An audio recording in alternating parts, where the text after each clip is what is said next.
in for this week's group call. We're glad to have you guys here. Glad you made the opportunity to be here. A lot of stuff we're looking forward to covering this morning.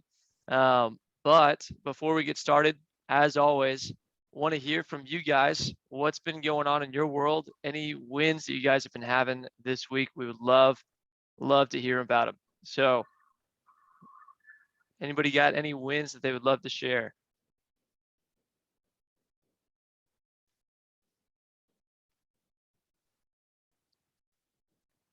Coaches, everyone. Well, then I guess we're going to start queuing here. So I just got off the phone with an electrician. I work with in New Jersey, Clutch Electrical, and they came on a couple months ago saying, hey, we want to get more direct contacts with home builders because we do a lot of commercial and, construction work, but, we have to do it through like a third party middleman source. We want to have our own direct contacts. So I'm like, okay, well, here's the Dream 100 method. And, make the spreadsheet of reaching out to these builders, finding them. And then we've also been improving their SEO and Google review presence as well. And it turns out they got at least a couple people from doing the direct reach outs, and 3 people just found them online recently from their business listing and reviews. Ooh. So they've now got 5 new builder contacts that they're working directly with, which is amazing. Nice. We see you, Daryl. What's up? Yeah. So we're about to launch our new website, and we started. We have like 2 different businesses, and they were kind of commingled on the one website that we had, and it was not very effectively managed. And so the first phase of that getting split apart is just about to launch, and we're working with a group out of India. They're pretty sharp guys. Biggest thing is they know our industry, and we've tried working with other multimedia people. They don't understand what we do. We spend more time trying to educate them to generate, content and different, strategies and stuff. So that's a real big win. My partner, Kevin, he's not been on these, but, he's been working really hard on getting that going. And so they've just also now started working on our construction side, website and that kind of moving forward. And I guess we have one other big win too. I guess we've recently stumbled across a person that has extensive experience in design and because I always joke with Kevin. I said all my taste is in my mouth. I can't pick colors to save my life. I can put them up, but can't pick them. So this young lady, she comes with a pretty steep background in what we do. Work for a lot of national outfits and stuff like that. And what it really does is it really puts a great presence out there in a published format where it looks smoking. I mean, the board she does, everything she puts together, from the selection of materials that we're putting into these units, everything, it's just very clean, crisp, and super professional. So it's good. Awesome. Wow, that's a lot of wins there, Daryl. A lot of good stuff going on, but it's through having a good team, which is a lot of what we talked about in the last couple of group calls, is just building a team behind you that really allows you to move things forward. So and having a good coach, Harley. Harley's helped us a lot. There. We were a little nice. we were a little reluctant at first, but Harley has won us over. So Well, good. You deserve your $10 gift card to Buc-ee's. All right. Any other wins here before we get going? If not, I've got a win. The reason that I put this photo on here, this is from Dixia Martinez with MPG Painting, or Martinez Painting Group. And we talked last week about building a winning workplace culture, and that things that are not necessarily just dollar amounts that you pay somebody is what really gets people to stay around and be loyal.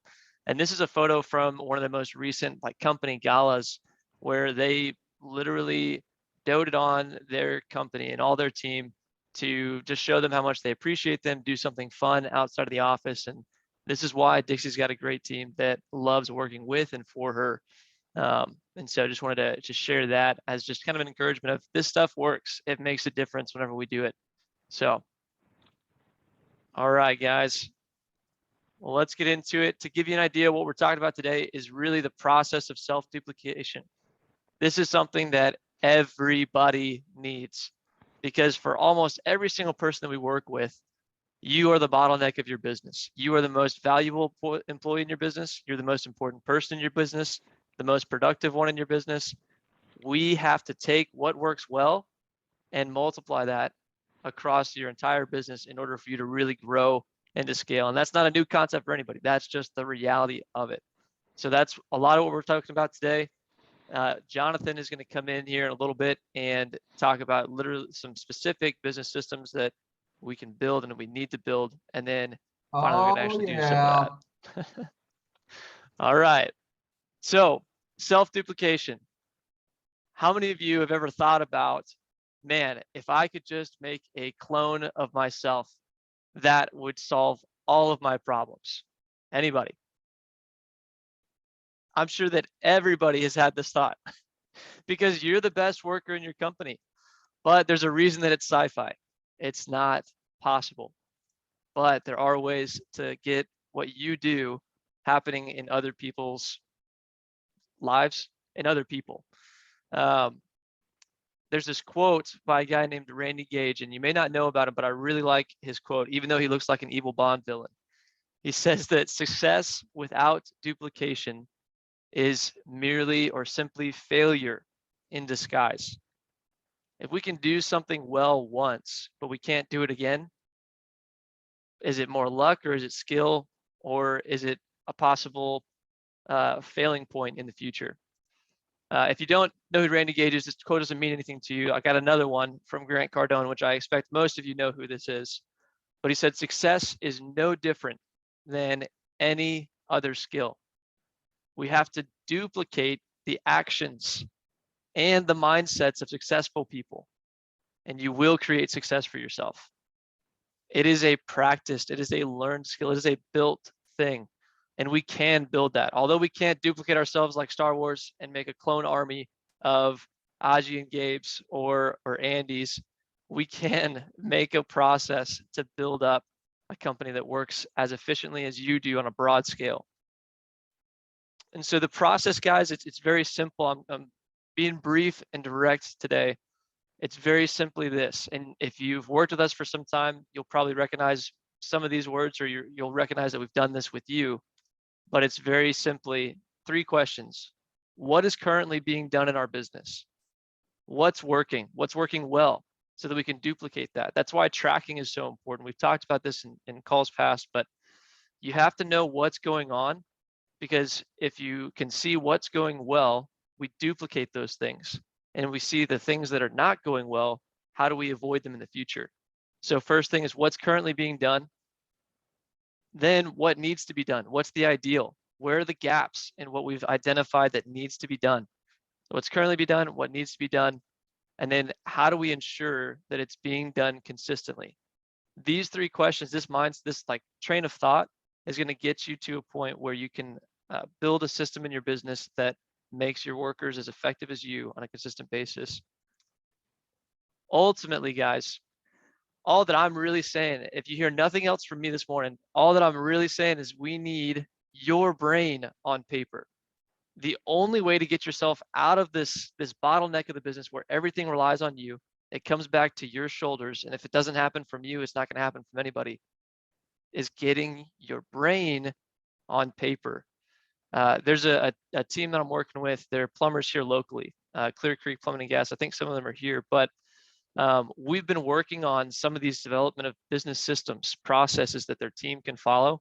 And I don't know if you guys might be able to unmute. I think I saw Betka in here, but we've been working on developing these checklists. One of them being a top out. We started small to build on something simple. And this week, they were able to send their team with that checklist to do a top out for the first time ever, completely alone. None of the business owners were there. They didn't have to go back and check over everything. They gave them this checklist and this walkthrough. It was done on their own. How much time did that save them? A lot. So we got to start small with the lowest, juiciest hanging fruit, but we're going to start somewhere. And so thinking about that question, before Jonathan gets into some of the stuff that we're going into this morning, what right now is the biggest, juiciest, lowest hanging fruit, the easiest process that really you can scale and have your team do that doesn't necessarily need to be your responsibility? What might that be? And feel free to speak up on some of those things that might help other people think through it. So what are your thoughts, guys? What might be the juiciest thing, the thing to start with in terms of scaling out your company, building a process? Or what are the things that you are struggling with? Like, need to be the easiest. What is the thing that you find the most difficult of, like, oh, I could never hire somebody to do this, or oh, I really struggle with letting this go. I'm sure that all of us have been there at some point. You just want to unmute and let us know what that's for you or is for you. I got something. Go for it. Yeah. Yeah, I think my biggest problem whenever I started my company a couple of years ago was I think I left this lead, hate to say it, but was coming from a W-2 schedule, always being there, knowing what I'm going to do every day. I left this one guy hanging like twice. Just completely forgot to put him in my calendar. So I think maybe onboarding leads and also scheduling those leads, having somebody to do that for you. So you can, somebody that just says, hey, you got this meeting today at this time and you're good, you're cleared. So somebody like that, like an office administrator or something that can take calls, get their information, schedule a meeting, and, all that stuff. That's what I really struggled with at first, but now I religiously put people in my calendar. So. Yeah, absolutely. And part of that is answering the phones and vetting leads. A lot of guys are they keep that close to the chest because that's the lifeline, right? If you don't have leads coming in, you don't have sales, what happens with the rest of your business? So they're very reluctant to do that. But yeah, through things like scripting, setting up your people for success, you can definitely scale that. And we'd love to help that. What else?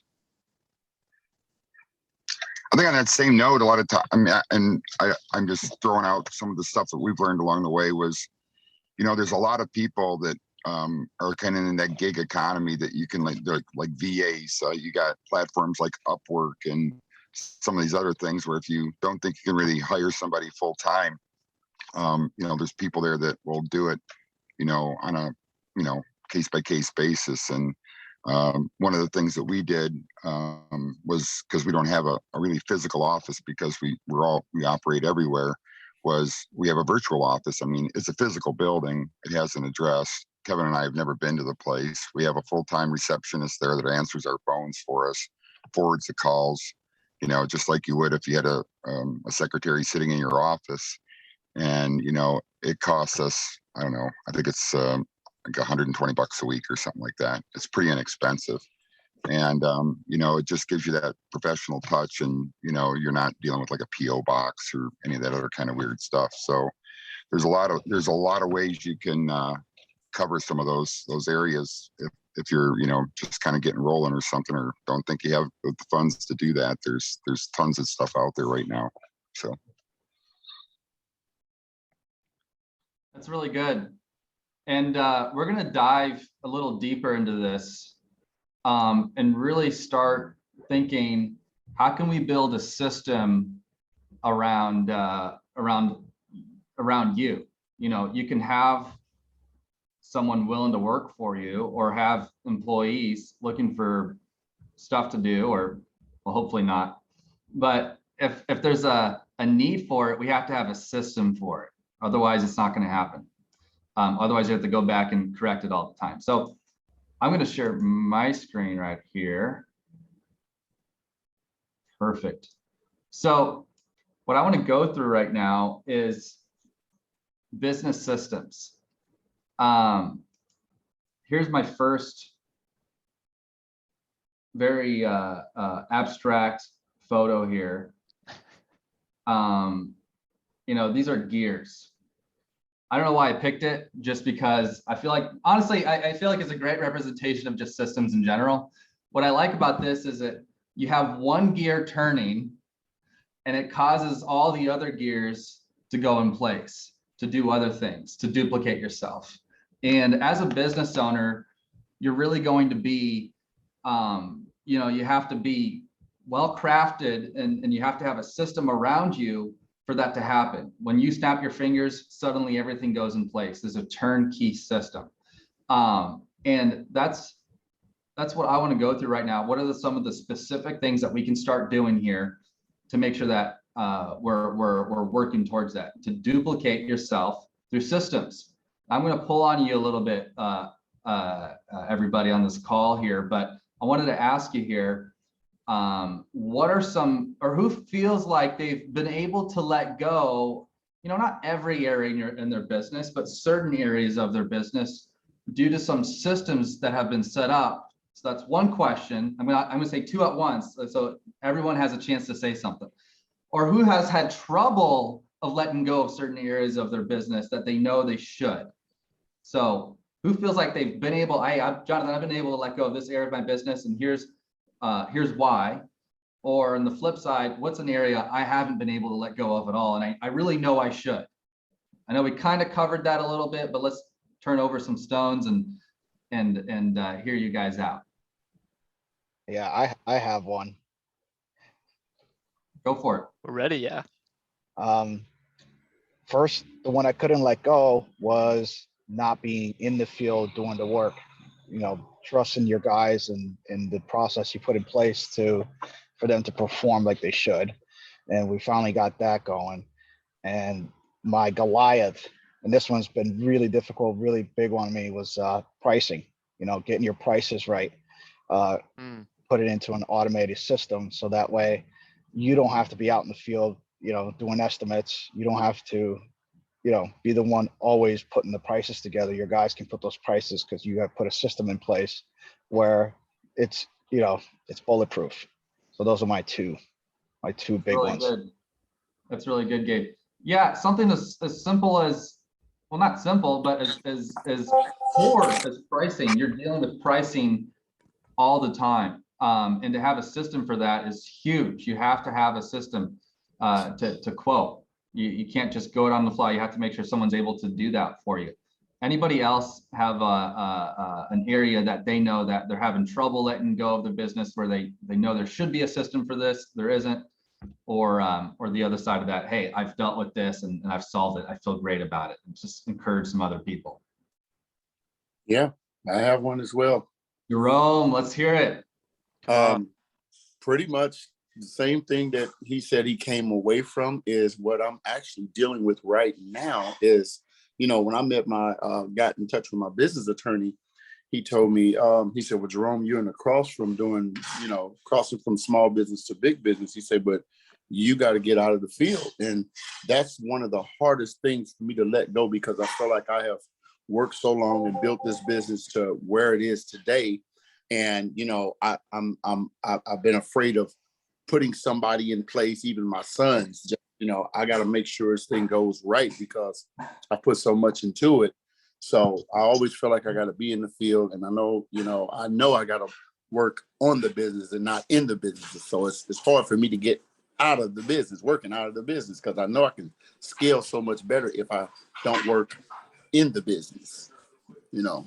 So, but I've been having a problem learning how to do that, how to get out of working in the business and work on the business. Absolutely. That's huge, Jerome. Thanks for sharing that. Yeah, here's the one solution to all this is you got to work on the business. Okay, in all seriousness, it's true, but it's a lot easier said than done. So here's one thought I want to leave you with on this slide, not this call here, is systems is the only way to build a business that you're not going to feel stuck in. It's the only way to build a business that you won't hate. And it's the only way to build a business that doesn't just feel like a job that you own. You're like, great, I don't even have a boss I can blame right now. I only have myself to blame. You're like, I want to go back to my other position. So this is the only way to do it. So how are we going to start this? Well, let's find out. So let's define business systems first off. A system, it's just a documented step-by-step process. It's your standard operating procedure. It's your documentation. It's your checklists. It's a procedure. It's a way to do things that people have to follow when you're not staring at them. Why are they so important? Well, we've already covered the core of that, but let's just go through this quickly. It's the only way that you can create consistent results and duplicate success. When you want someone to perform something the way you do it, this is how. You document the steps and you build a system and you have them follow it. Secondly, it's going to help minimize mistakes or missteps and increase efficiency. So, everyone's forgotten a step at some point while working on something, no matter how good you are. In fact, some people would define how good you are by how many times you've messed up. But at some point, let's just stop it if it's possible here. But it's going to minimize the missteps. Very, very important here. And then systems are a complete must. Once again, if you want to build a business, if you want to scale a business that you're going to actually look back at and say, this is beautiful here. I hope no one will ever want to buy this from me and give me an offer I can't refuse, because I love this business so much and it's so easy to run. Let's go from there. So here's the next step. I want to define what are the 3 layers to each process. Now, I know that a lot of this is an overview of how to build a checklist or systems or processes, but try to really think of one thing that you're currently dealing with and how it applies to these layers. And we'll talk a lot about this as well as we open up for questions. But the first layer to each process is the literal process itself. Well, that's an easy way to get one point out. Just repeat it. No, it's going to be like the checklist. It's going to be the spreadsheets, the script. How is this system executed? How is this standard operating procedure going to be followed? Where it's the actual documentation. You got to have a process, first of all. How is it going to be used? Secondly, it's your presentation layer. So it's got to be clear, specific, easy to understand. A checklist will only be as effective as it makes sense to the person using it.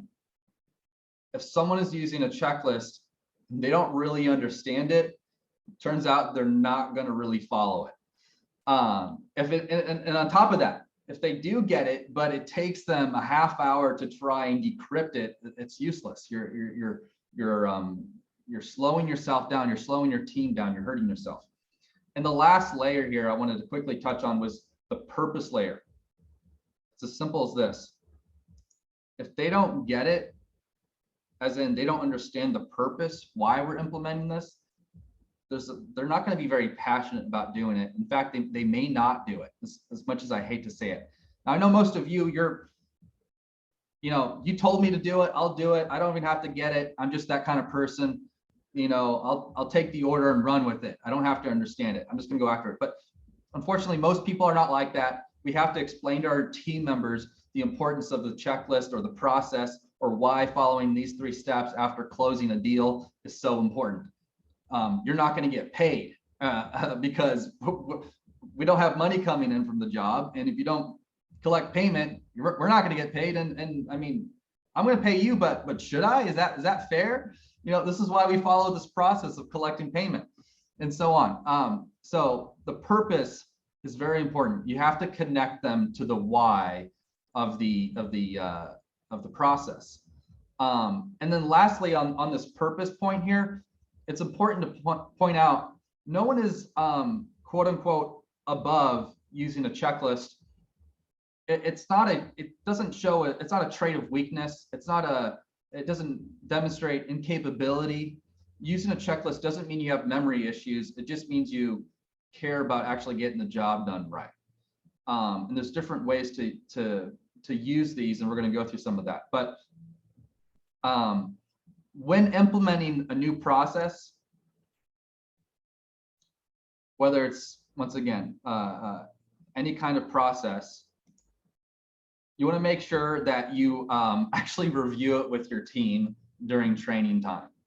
And first off, if you don't have a training time, you're like, shoot, I don't have training. Well, let's get that scheduled. And maybe that's just during your weekly meeting. You have a 30-minute slot in there, a part of your meeting where you're going to cover some specifics.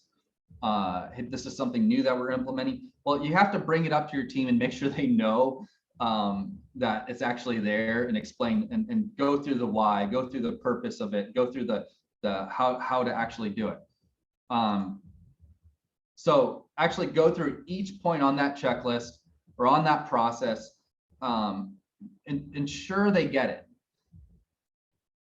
If it's a 10-point process, go through it and look at each team member's eyes and ask them, hey, does this make sense? Or do you feel like you can get this done?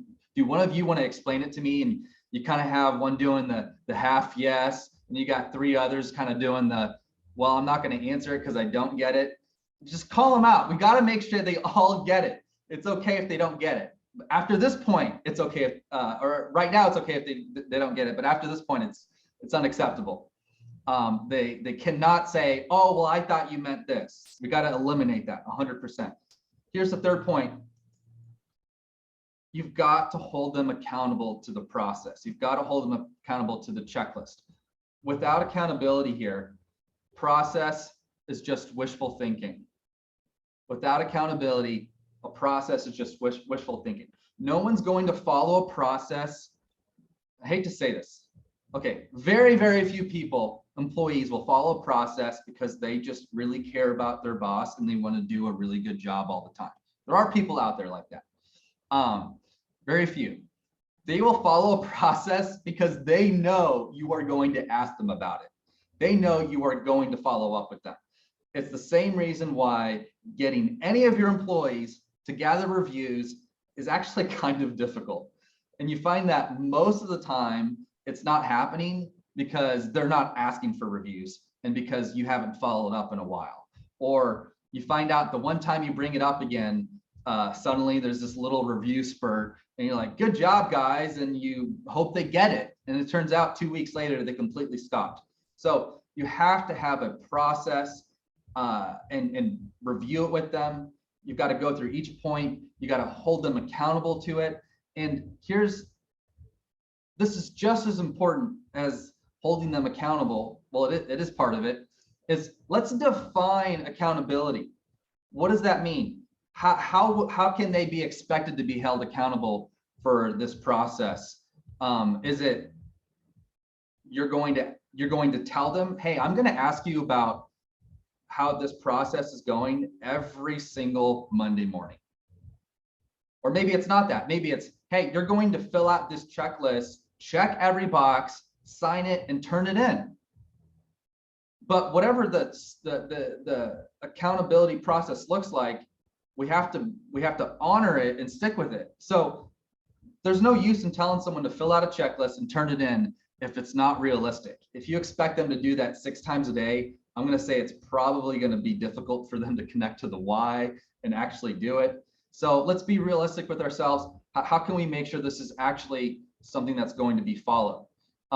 So sometimes maybe it just requires a spot check. Hey, is there a way I can spot check some of these things are being done? And if so, make sure they know, hey, I'm going to be spot checking on this new process, and expect that. The goal is we're not trying to catch them not following a process. We'd rather catch them following the process all the time, but just make sure they know how can they be expected to be held accountable, because the predictability of accountability is what produces ultimate transformation here.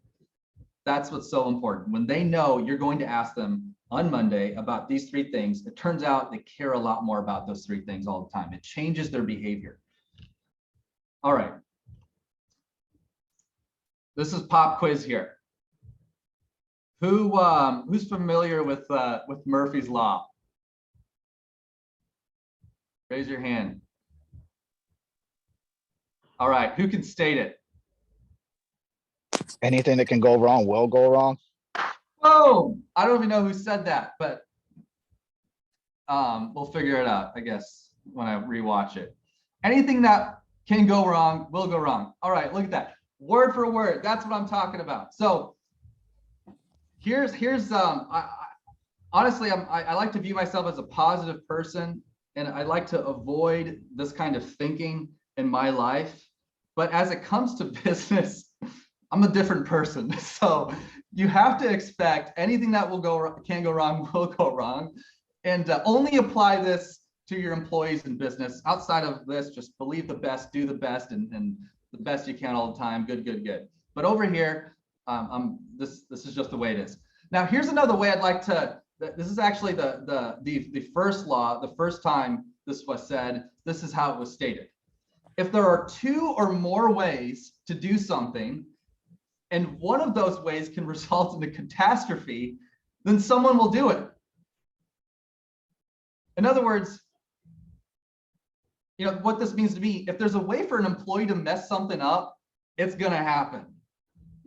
If there's a way to misunderstand this process, it's going to be misunderstood. If there's a way to forget something, it's going to be forgotten. That's why having these checklists, having accountability, it's the only way to eliminate all this from happening all the time.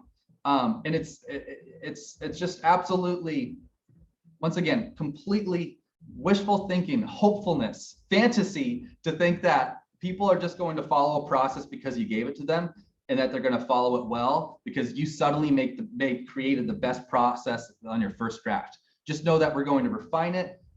It's going to get better. It's going to get clearer, and we're going to get better at holding them accountable. But just know that this is so important. People will find a way to misunderstand something. They're going to find a way to mess something up. And these systems are designed to limit the amount of times this is going to happen significantly. It's still going to happen, but it's going to reduce it from, messing it up 4 out of 10 times to maybe 0.25 out of 10 times. I guess I should have used a bigger scale, but that works. All right. We got to do it now. We'll always say it like that when the slide comes up. We just got to do it now. What are we going to do right now? So first off, what checklists do I need? This is just important. I'm going to throw out a big list here, but don't let it overwhelm you. Just ask yourself, which one of these areas you could use the most help right now? Which one of these areas do you see, oh yeah, I definitely am struggling with this, or I'm spending way too much time on this, or my office admin is not doing what they need to be doing. They seem a little distracted. Well, let's create a daily office workflow checklist, or at least weekly or monthly, or extremely well designed or defined sales process. If I'm going to expect someone else to pick up the sales process, I need to start documenting that. I need to create a list of things that we're going to do every step of the way. These are just some of the examples that come to my mind when it comes to defining a process, a checklist, or having this in your business. There's probably 36.25 other checklists and processes that you might need. But just know, if you find a need for it, let's create the process for it. That's the best time to implement a process, is when you realize, oh my, we're missing this. But review that and make it easy on yourself. Don't leave this up to memory. You've got to have a checklist for everything. All right. And then lastly here's just some hands-on tips to building that checklist. All right, I need help with X, Y, Z. Let's pick one of those. Let's just pick one of those. Let's be realistic with ourselves. In fact, before getting too far into this, it's easy to see something like this, or if you're watching this recording, to think, oh my, I'm just checklist happy right now, or process happy. I got to build I'm going to build a franchise in 30 days. No, you won't. Just stop. We cannot get checklist happy right now. We've got to build one checklist at a time, solve one problem at a time, and make sure it's solved before trying to figure out life's problems, or a million of them. So just build one checklist at a time. Don't try and solve every problem at once. It's not effective. Next thing is, once again, you build them as you see the need for them. You see there's a gap in your business. You see something's not being done very well. You see that when you ask an employee to do a service call, there's very basic things that are getting missed, like collecting payment. And this is something that I'll interject in. There's a guy I'm working with right now, EnviroDry, Jason Short, and he's needing to develop training for his team, but he just they don't have the ability. So what we've said is basically fix the problem now, but schedule the time that you're going to solve the problem for everything going forward in the future. And that's the checklist building time. So he fixes the problem today, and then Fridays now, he's blocked out time to actually do this checklist creation based on what's the immediate needs that are coming up this week, as you see the need for them, like Jonathan's saying. Absolutely. No, that's really good. Get the Band-Aid on and schedule the stitching later, all right. So just perform the task you need the checklist for, write down each step as you go. I know it sounds simple. Here's what I would, it sounds easy, but I know that it can really require, well, is this too obvious of a step? No, I would default to writing everything down that comes to mind and then reviewing it with your team and being honest about how effective is this? Do we need to remove some steps? Is this too much information? I'd like to default to maybe too much and then really force yourself. How can we keep this concise? How can we remove some steps and just go from there? Yeah. Like we said before, review it with your team, make sure it makes sense, make sure they get it. Have a team member perform that same task using the checklist. In other words, test it out or roll it out to the team and say, hey, let's get some feedback on this next week. And I'm not looking for, a completely revamped your checklist to say, hey, I don't know if this one step is really useful. And then make sure you're coachable to your team as well and hear out their issues, but just always weigh in, and even if it's something that you feel, hey, we absolutely need the step, you may not need that step, but I'm going to believe a lot of our other employees may need this step, and here's why we'll keep it. But I really appreciate that advice. I want more of that, please. In fact, why isn't the rest of the team not talking to me right now? I want some advice. Doesn't mean you'll always take it. That's also important, but just make sure they know it's important to you. All right, and then once again, ask for feedback and make edits. We just talked about that. And then once it's finalized, you've got to bring it to your team meeting, train your team, hold them accountable, and define accountability. Once again, if they don't know how they're going to be held accountable to this process, they will, they just won't care. They won't do it. But if they know Monday morning, Mr. Boss is going to ask me about these 3 things, or he's going to spot check and he's actually following up with, hey, I'm going to spot check these things every week, and I'm going to actually tell you the results of my spot check. I'll send you a quick email or give you a quick call and say, hey, I actually checked out on this one job, and it actually turns out you did a really good job. And I asked the customer, did you ask for a review? And oh, you did. He did. Okay. Well, why didn't you leave one? No. Okay. Let's not talk about reviews here right now. But just following up with people, letting them know that following up with your team that, oh, you did a good job. It sounds like you missed this part right here, and actually address that with them. Spot checking is important to let your team know it's actually happening, because then it becomes more about trying to catch someone. We don't want to do that. We want to set a standard. All right. So who is completely overwhelmed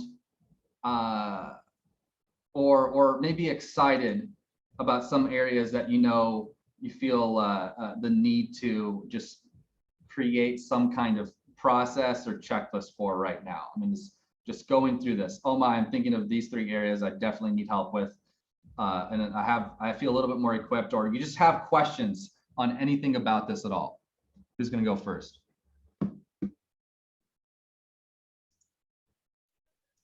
I have a question. We talk about accountability. Let's say one of your employees are not doing what you're requesting, and they're not going through the checklist, or they're kind of falling through the cracks. What is one thing that we can do to keep them accountable? Almost like a repercussion. Just an idea. Yeah, absolutely. Well, let's. Is there a specific checklist you're thinking of right now, or just in general? Just in general, what if it's a checklist, or they forgot to do something, or they, something that we've been practicing here is, like you said, taking payment at the end of a job, or they did a job and they didn't test it or check, do their final quality check at the end to make sure everything's done correctly, and the customer calls back, if, what could be like a repercussion, because we don't want to, whack them over the head with it. We just want to bring it up to them. But if it happens over and over, what can you do? Absolutely. Well, I think Jose is raising his hand. I'll let him give his feedback before I give mine. Jose, is that why you're raising your hand? Yes. I was listening to a podcast yesterday about not yesterday, a couple of days ago, about negotiation. And this teacher, which is a professor at the university, she was saying a good, like one of the basic that she uses is like a question: what would it take? So you talk to that employee, what would it take for you to go through the checklists? And if he's not following through, just make sure that he is gonna commit himself, not you telling him you have to do the checklist. What would it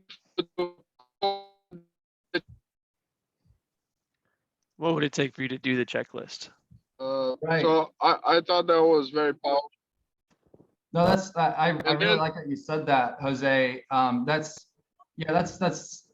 it's so important when something's not being done the way that you need it to be done is just asking them what Jose is saying is, hey, what will it take for you, well, I forgot. Okay, well, what will it take to help you remember this? Or how can we figure this out together? Or what's the best way? Or how let them solve the issue, because they come up with the solution and they're held to their own solution. It's a great way to just or they might be a lot more committed to the solution, and that's huge. That's very important. But also just if there's a recurring issue here with someone, I don't want to skip too quickly to this, but having that official write up at some point may be necessary, or just yeah, we want to avoid that, but I mean, if that's necessary, it is. We have to have people who follow processes so that your life is not crazy. Daryl, do you have a question or more feedback for Gabe? More feedback, I think. So I'll take some too. I think it's most of us in this industry are competitive people, so I like to kind of make a game of it. And you could take and put up a board like, your actions impact the team as a whole, and just have like a tally board, make it like a competition, where everybody can see what's going on, and utilize some peer pressure to where people are like, hey, excuse me, hey, jackass, what's going on? Why aren't you doing what you're supposed to be doing? It's affecting the entire team, right? And so it's like, that kind of competition, and then maybe you throw a little reward in it or something like that, because positively trying to motivate people to do stuff is far more efficient than cracking the whip. I mean, there becomes a point where you got to crack the whip, but Absolutely. It's like, it's much more effective if you're motivating people in a positive way, in an inclusive way, and using the peer pressure, even if it's just good-hearted, natural, jabbing of this individual because they're not turning stuff in. It's like, or create teams, create teams. If you've got 12 employees, create, 3-4 person teams. And then, again, utilize some peer pressure. Say you're bringing the whole team down, get them to kind of understand, business is a team sport. We're counting on you, we're counting on you to do what you're supposed to. So. Well said, Daryl. Any other questions or even feedback, or just, just maybe something that I definitely feel like that could be added to what was said already with this just implementing process that that's helped you, or feedback or anything else. Yeah, this thing right here, we're good. Because he will spit any ball. I got one thing, your O'Doul's or your Murphy's Law. I don't know. Have you ever heard of O'Doul's Law? No, but I'm very, very eager. O'Doul said that Murphy was an optimist. Shoot. That's O'Doul's Law. Yeah. I'll stick to Just a little joke, man. Trying to be lighthearted. Sorry. I was like, well, if he's the optimist, then we're toast. We're all screwed. Yeah.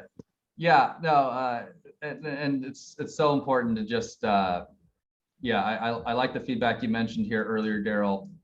It's not about cracking the whip or jump into that. And I'll throw this out here, is that if someone is not performing or getting the process done, I feel like as the business owner, you'll be able to gauge, or at least do your best at gauging at, is this a I don't care about it issue, or is this a I honestly forgot about it and help me not make this mistake again conversation. So just keep that in mind. We don't just want to default to, hey, not good, let's fix this now. Sometimes it's just an honest mistake, but then we got to the pattern. We don't want a pattern of continual honest mistakes, at some point there's something has to change there. But any more questions or feedback, or not even related to this topic, just dealing with some crap you want to share with the team? I forget what and I don't mean to hog things up, but we found a very useful training tool for people. And if you don't, because sometimes people are, we're all busy and stuff like that. But one of the things that we started utilizing is a process. It's a program. It's called Loom. It's a subscription type thing.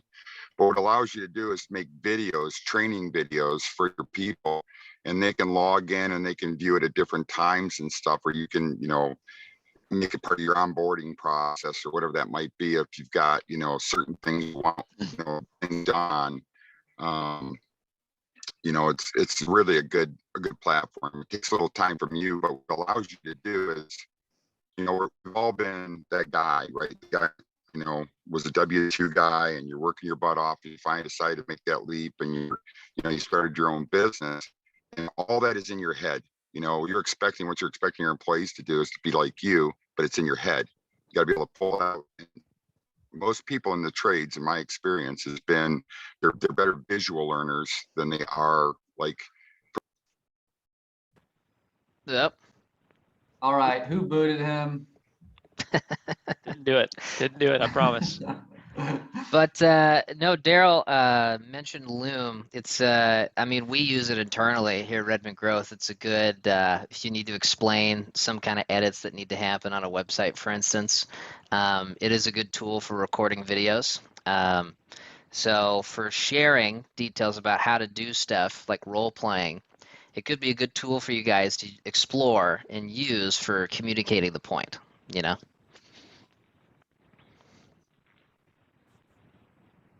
Sorry about that. I cut out, so it's very useful for us. Yep. That's a good tool. No, absolutely. Thanks for sharing that. Yeah, thank you. I've got something else too. Go for it. going all the way back to quoting. I think we talked a little bit about that. I know there's probably GCs and subs in here alike. But what I've started doing is I've made a kind of like a spreadsheet. I've got the tabs down at the bottom. And whenever I kind of onboard a sub, I'll go over their kind of how they price their job. Because, you know, like plumbers here in the area, I don't know if it's like a nationwide thing or whatever, but plumbers here, they price their job by, they do a separate price for underground. And then they have a price for, you know, they price their jobs per fixture. And they give you a rough end and trim price per fixture. So what, like, if I bring a plumber on, you know, I basically go over with him, what's your price per fixture, rough end, trim, all that stuff together, underground, and I just put it in a spreadsheet. And then whenever I go to do a quote for a homeowner, whether I'm doing a remodel or a new build or whatever, I can just sit there and just plug his in, and, you know, I'll contact him every couple of weeks or something and say, has anything changed or whatever as we talk. And as you talk to them, they usually come back to me like, hey, the price has changed. They'll come to you first and say, hey, we're going up. Everything's going up now. So they usually say, hey, we're going up on our, you know, rough end price or whatever it may be. And that just allows me to kind of get a price to the homeowner faster. And I kind of know what to expect. Usually I'll get a price and I'll send it to the plumber and be like, hey, is this good? It's this many fixtures. He'll look at it and shoot me back. Yeah, that's good for me. And we roll from there. It just makes it a lot, you know, it expedites it a lot instead of having plumbers come out to each job site and, you know, electrician coming to a job site. You can just kind of sit in your office. And that's another thing, going back to your office, you can just kind of do it from your office. And then just you know, price it like that. And a great point that you're making, Josh, is really just processes don't have to be checklists. Processes are just systems that work. You can repeat things. So being able to have a tool like the spreadsheet you're talking about to be able to price jobs makes it, one, faster for you. Two, if you ever want to scale that out to somebody else, you've got a process for them to follow rather than having to teach them for 3 months like an apprentice. The apprenticeship model from, you know, the medieval times doesn't have the same effect as it does nowadays because there's so much to learn. So yeah, great point.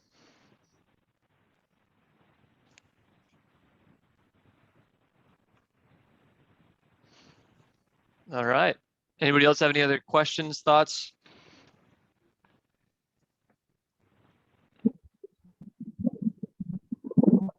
Okay. Who in here has got the best driving pose? Or at least sitting in the car? It's either Gabe or Chris. Who are we thinking here? It's me. Errol's competing too. This is tough. Okay, Always competing. Always I don't competing. know. I may have Life to go with Chris on this competition. one. Always competing. Touch of the sunshades did that all. Chris. All right, Okay. guys. Well, you know what time it is. You know how we always like to end these. Moving forward with motivation. Jonathan Rude, you want to get us counted down and send us off on our way this week? All right, let's say growth after 3. Unmute your mic. That's going to be 1, 2, 3. Growth. Growth. Come on. Growth. Sorry. See you guys. Oh, Have a great week. Oh, this is my friend.